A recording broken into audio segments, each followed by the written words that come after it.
Today I decided to build a tiny house converted from a barn. Now I've been going back and forth trying to figure out what type of build to do for a Let's Play I've been considering doing, which I'm still even considering if I'm going to do the Let's Play. So if you see a lot of houses that kind of have a similar theme but look way different, it's because I don't know what the heck I'm doing. One of the houses that I created ended up being too big for what I wanted, and then another one I made live on Twitch, which I do stream every day Monday through Friday over there as well, ended up just not being at all what I liked, and it wasn't very good for gameplay because of the way that it was shaped. And then so I was like, I'm gonna try one more time, but then I went way too tiny. So I hope you still enjoy this video. It is not for anything specific. However, most of my builds usually aren't anyways. Like, honestly, I just love to build, so I hope you enjoy watching them regardless. I definitely try to share as many tips and tricks as I can with you. I do have an entire playlist, actually two, linked in every description. One is beginners build tutorials and the other is more advanced stuff. And I don't use a ton of the tricks when I'm building myself, but they are very, very helpful if you like to do fun and creative things. So I definitely suggest that you check those out. But I do still like to have fun, and I really wanted to make this tiny barn because I just thought it was such a cute idea to have a barn that's been converted into a house, but not necessarily a big giant one, because they're so hard to fill up with space. And especially if you're going to be doing like beams and such like that, stuff like that, I don't know, I just find it like really hard to gameplay in something like that. So small and tiny is usually best, and I do fit quite a bit in here. I mean, it is a 2-story barn still, and so we do have like a ladder going upstairs, which has been a dream of mine. I know that we've had ladders for quite a while now, but I've always been super into the tiny homes, and we just didn't have the proper stuff to really make them in the way that I wanted.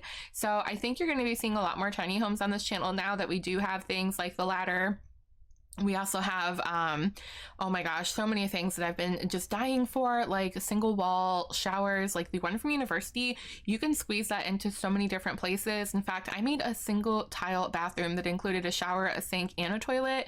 You can check that out on my gallery, Simarchy123 or hashtag Simarchy. It is called the 1x1 or the 1-tile bathroom. That was incredible. Like, that was game changing and revolutionary, and I should be building more tiny houses with that now that I know how to do that. But there's also been so many items that I've been wanting forever, just like smaller storage units, like for storing your clothes, which we did get a really cute one with tiny homes or tiny living, even though I wasn't like super happy with that pack because I don't feel like it gave me enough of the stuff that I would need to build tiny houses. There's still some really good options in there. We also now have mini fridges, which is great to make smaller kitchens. We also now have the separate stove and countertop, so you could definitely utilize having a small kitchen with just a counter and then having a stove underneath it so that you can't cook stuff on top, but you can still cook full meals.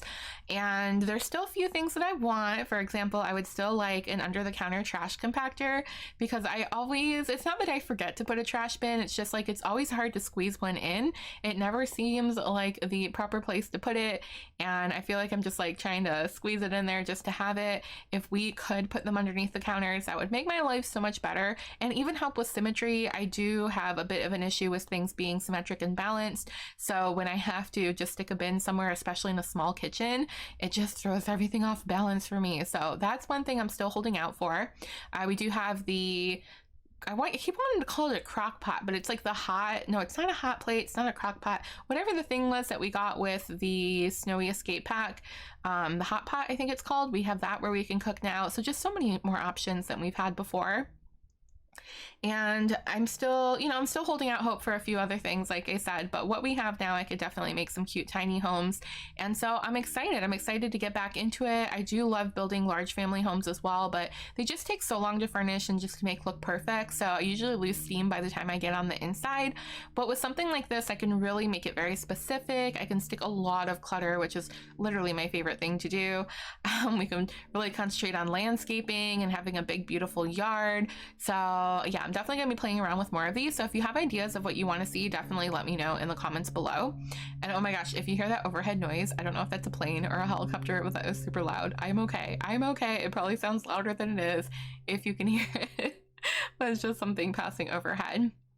So now with our tiny barn conversion, we are working on the porch area, which I think is actually super cute. I didn't expect to clutter it up like this, but once I got going, it just made the perfect little vignette.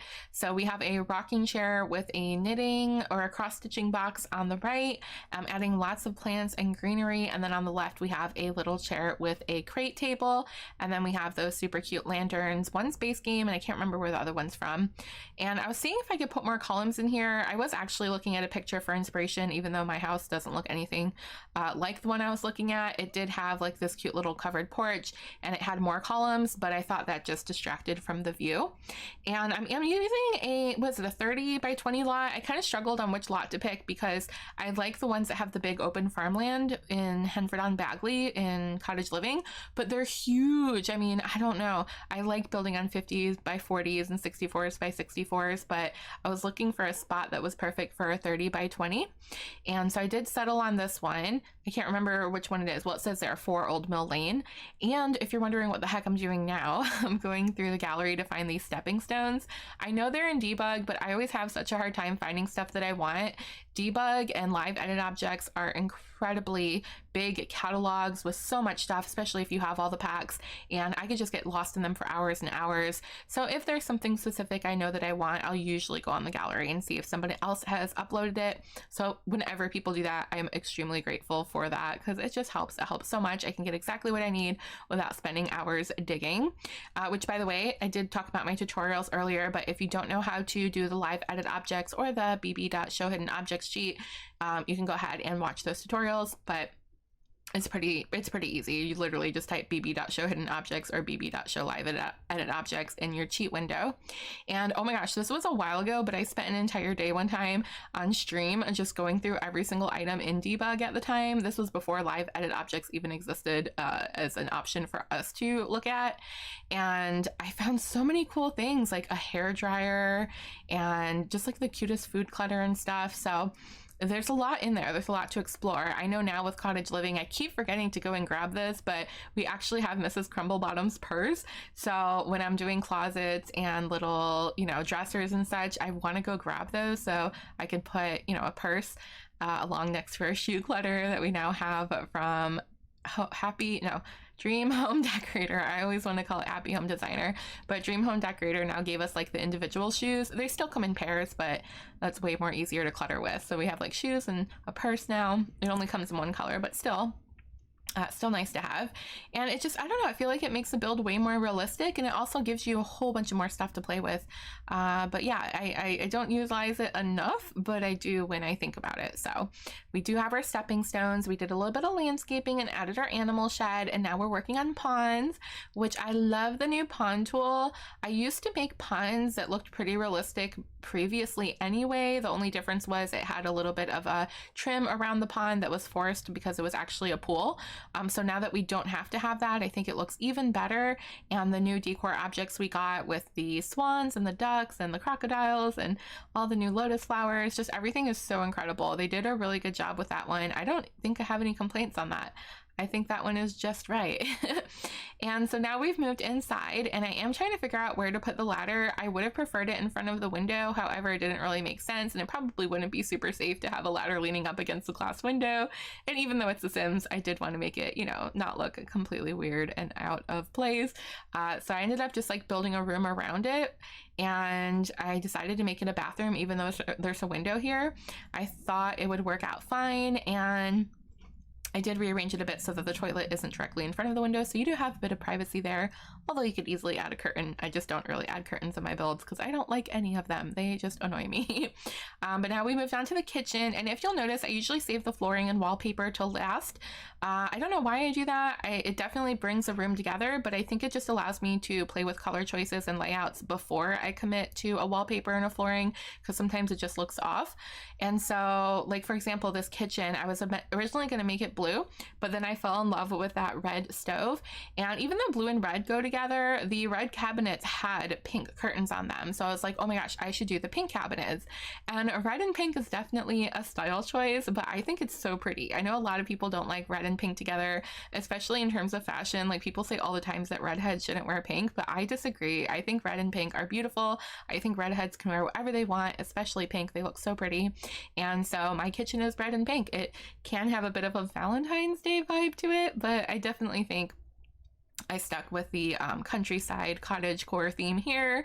Hope you agree. Definitely let me know. I know pink's probably not the first color that comes to mind when you think of country living, but it is my favorite color, absolutely. So, and then this wallpaper had pink and red flowers. So I went with it. I like the way it came out. It's not what I initially envisioned when I started this build, but it worked out pretty good.